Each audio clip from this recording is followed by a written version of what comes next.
സൗദിയിൽ നിലവിലുള്ള പൊതുമാപ്പിന്റെ ആനുകൂല്യം ഉപയോഗപ്പെടുത്താനാകാതെ നൂറുകണക്കിന് ഇന്ത്യക്കാരാണ് ജിദ്ദയിലെ കന്തറ പാലത്തിന് കീഴിൽ ഇപ്പോഴുള്ളത്.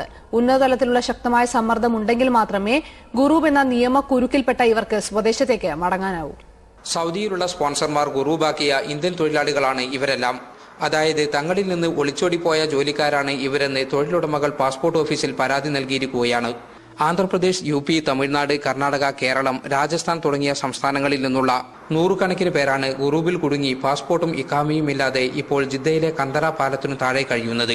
പ്രാഥമിക കർമ്മങ്ങൾക്കും ആഹാരത്തിനും മറ്റും വളരെ പ്രയാസപ്പെട്ടാണ് കടലാസ് കൊണ്ട് മറച്ചുകെട്ടിയും തുണി വിരിച്ചും മാസങ്ങളായി ഇവർ പാലത്തിനു താഴെ കഴിയുന്നത്.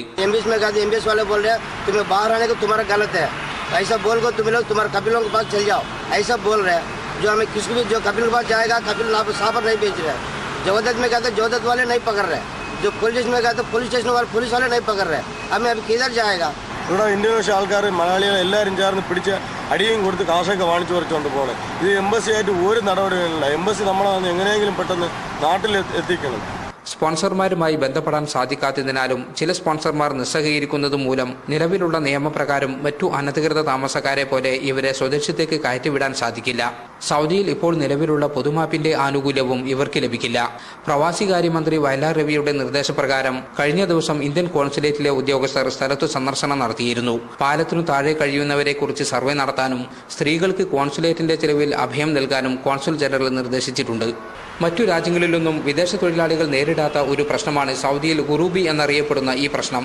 അതുകൊണ്ട് തന്നെ ഇതേക്കുറിച്ച് പഠനം നടത്തി എത്രയും പെട്ടെന്ന് പരിഹാരമാർഗം കണ്ടെത്തിയില്ലെങ്കിൽ ഖുറൂബിൽ കുടുങ്ങുന്നവരുടെ എണ്ണം ഇനിയും വർദ്ധിക്കും. Jaleel, Kannamangalam, Asianet news, Jeddah. സൗദിയിലെ പല ഭാഗത്തും ഇന്ന് മഴ ലഭിച്ചു. ഇടിമിന്നലോടുകൂടിയ മഴയായിരുന്നു പല ഭാഗത്തും. നോർത്ത് ജിദ്ദയിലാണ് കൂടുതൽ മഴ പെയ്തത്. രാവിലെ മുതൽ നഗരത്തിൽ മൂടിക്കെട്ടിയ അന്തരീക്ഷമായിരുന്നു. നിരവധി വാഹനാപകടങ്ങൾ റിപ്പോർട്ട് ചെയ്യപ്പെട്ടിട്ടുണ്ട്. നഗരത്തിൽ പല ഭാഗത്തും മണിക്കൂറുകളോളം ഗതാഗതം തടസ്സപ്പെട്ടു. നാളെയും മഴ പെയ്യുമെന്ന് കാലാവസ്ഥാ നിരീക്ഷണ കേന്ദ്രം അറിയിച്ചു.